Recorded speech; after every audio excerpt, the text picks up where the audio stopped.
जय शिवराय मित्रांनो खरीप हंगाम 2026 करता पीक विमा भरायला सुरू झालेला आहे. हाच पीक विमा स्वतः ऑनलाईन पद्धतीने आपल्या मोबाईलवरून कसा भरायचा हेच आजच्या व्हिडिओच्या माध्यमातून पाहण्याचा प्रयत्न करणार आहोत.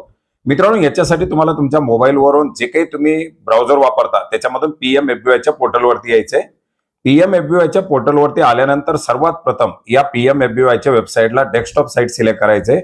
याच्यासाठी वरती जे काही सेटिंगचे ऑप्शन दिलेले 3 डॉट दाखवल्यात याच्यावरती क्लिक करून तुम्हाला याच्यामधून डेस्कटॉप साईट सिलेक्ट करायची आहे. डेस्कटॉप साईटला टिक केल्याबरोबर आपण जे काही वेबसाईट खोललेली आहे त्या वेबसाईटचा जो व्ह्यू आहे तो पूर्णपणे या ठिकाणी बदलणार आहे. आपण पाहू शकता आपल्याला वेबसाईट वेगळी मोबाईल व्ह्यू मध्ये दाखवली जाते. याच्यामध्ये सर्वात पहिली ऑप्शन आहे फार्मर कॉर्नर ऍक्सेस. या फार्मर कॉर्नर ऍक्सेस वरती क्लिक करून आपल्याला फार्मर लॉग इन मध्ये यायचंय. आता आपला जर युजर आयडी पासवर्ड यापूर्वी बनवलेला असेल तर आपण फार्मर लॉग इन करू शकता. जर नसेल तर गेस्ट फार्मर मधून करू शकता किंवा लॉग इन फॉर फार्मर वरती केल्यानंतर आपल्याला रजिस्टर्ड मोबाईल नंबरची ऑप्शन खाली दाखवली आहे त्याच्यावरती क्लिक करून सुद्धा आपण रजिस्टर करू शकता. याच्यामध्ये रजिस्टर करण्यासाठी आपल्याला काय राज्य, तालुका, जिल्हा, आपल्या पिकाची माहिती, शेतकऱ्याच्या शेतीबद्दलची माहिती, ही सर्व माहिती याच्यामध्ये जोडावी लागणार आहे, जेणेकरून आपण पॉलिसी भरत असताना ही माहिती ऑटोमॅटिकली याच्यामध्ये घेतली जाणार आहे. पिकाची माहिती, अकाउंटची, बँकेची माहिती, सर्व माहिती तुम्ही याच्यामध्ये पूर्ण पद्धतीने याच्यामध्ये भरू शकता.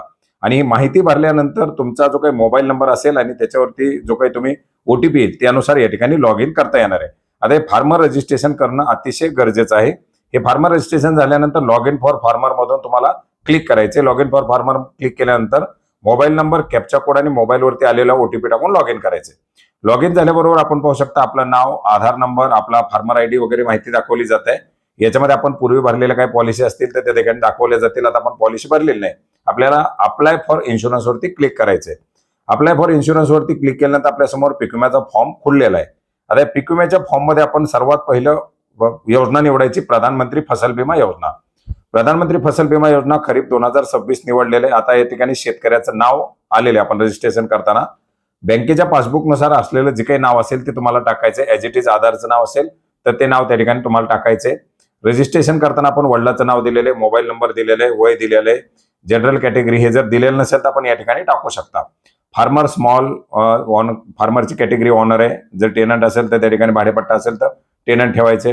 याच्यानंतर रेसिडेन्शियल ऍड्रेस पूर्ण द्यायचा. आपला जे काही राहता पत्ता असेल तो जिथं कुठं तुम्ही राहत असाल तो पत्ता द्यायचा आहे. नॉमिनी द्यायचा असेल तर येस करायचं, नसेल तर नो करायचे.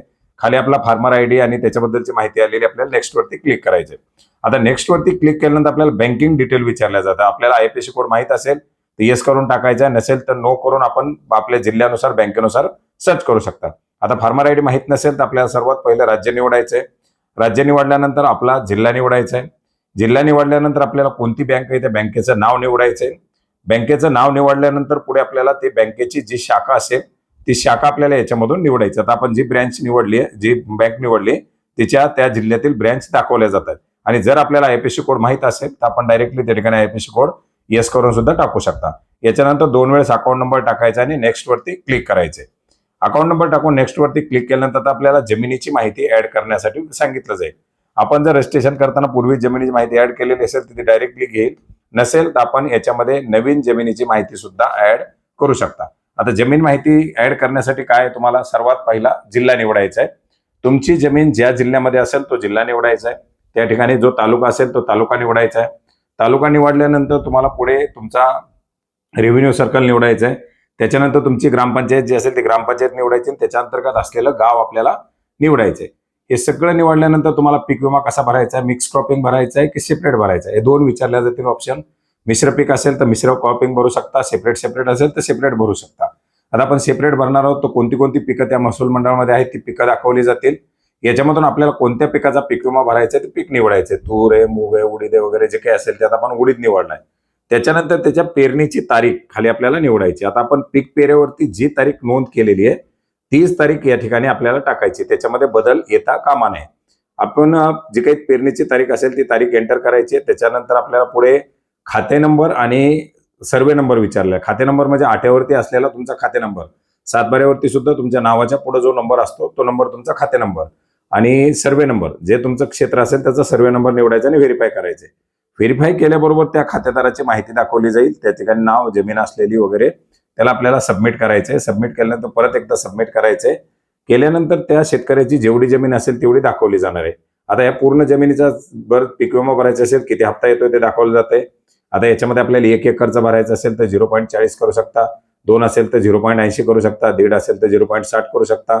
आता आपल्याला 10 गुंठ्याचा भरायचा आहे तर 0.10 करू शकता. अशा प्रकारे जेवढी जमीन भरायची आहे तेवढी ऍड करायची आणि कमीत कमी 10 गुंठ्याचा आपण पीक विमा भरू शकतो. याला आपल्याला ऍड करायचंय, ही जमीन आपल्याला याच्यामध्ये समाविष्ट करायची. जमीन समाविष्ट केल्यानंतर ती जमीन खाली आपल्याला ऍड झालेली दाखवते. आपण कितीसाठी भरणार आहोत, किती त्याचा हप्ता असणारी माहिती दाखवली आहे. जर दुसरी पिकं जोडायची असतील तर दुसरी पिकं जोडू शकता.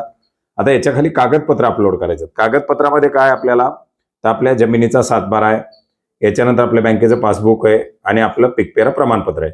ही कागदपत्र जर तुम्ही PDF मध्ये जोडली आणि अपलोड केली तर आपण पाहू शकता खाली आपल्याला प्रिव्ह्यू येत नाही. पण हीच कागदपत्र जर आपण JPG फाईल जोडल्या, म्हणजे फोटोकॉपी टाईप जोडले, तर आपण पाहू शकता आपल्याला खाली त्याच्यामध्ये प्रिव्ह्यू दाखवले जात आहेत. आपल्याला जर प्रिव्ह्यू पाहिजे असेल तर आपण हे कागदपत्र JPG मध्ये जोडू शकता. JPG आणि PDF दोन्ही फाईल या ठिकाणी ऍक्सेप्टेबल आहेत. सर्व कागदपत्र जोडायचं, अपलोड करायचं, नेक्स्ट वरती क्लिक करायचे. आपल्याला आपण भरलेल्या पॉलिसीची प्रिव्ह्यू दाखवली जाईल. नाव, कोणत्या पिकासाठी भरलेलं आहे, त्याचा हप्ता किती येणार आहे, हे सर्व पाहायचंय. आय ॲग्री वरती आपल्याला क्लिक करायचे. बँकेचे जे नियम असतील ते दाखवले जात आहेत आणि सर्व पाहिल्यानंतर आपल्याला याला काय करायचं, पुढे सबमिट करायचे. बँकेचे जे नियम असतील कर्जदार शेतकऱ्यांनी व्यवस्थितपणे पाहणं गरजेचं आहे. सबमिट केल्याबरोबर आपली पॉलिसी सबमिट झालेली. आता आपल्याला पेमेंट करावं लागणार आहे. Credit card, debit card, net banking, UPI या माध्यमातून आपल्याला हे पेमेंट करता येणार आहे. आता आपण QR कोडनं पेमेंट करणार आहोत, तर दिलेला QR कोड या ठिकाणी आपल्याला स्कॅन करायचा आहे. QR कोड स्कॅन केल्यानंतर जे काही पेमेंट असेल आपल्या पॉलिसीचं ते पेमेंट आपल्याला करायचे. पेमेंट सक्सेसफुली झाल्यानंतर आपली पॉलिसी जनरेट झालेली आहे. या पॉलिसीमध्ये आपलं नाव, आपला पॉलिसी नंबर, ही सगळी माहिती याच्यामध्ये आपल्याला आलेली आहे. या पॉलिसीची प्रिंट आपण या ठिकाणी काढू शकता. प्रिंट पॉलिसी रिसिप्ट खाली आपल्याला दाखवलेलं आहे. याच्यावरती क्लिक करून आपल्या पॉलिसीची आपल्याला रिसिप्ट काढता येणार आहे. तर अशा प्रकारे अगदी सोप्या अशा पद्धतीने घर बसल्या सुद्धा तुम्ही या खरीप हंगाम 2026 करता पीक विमा भरू शकता.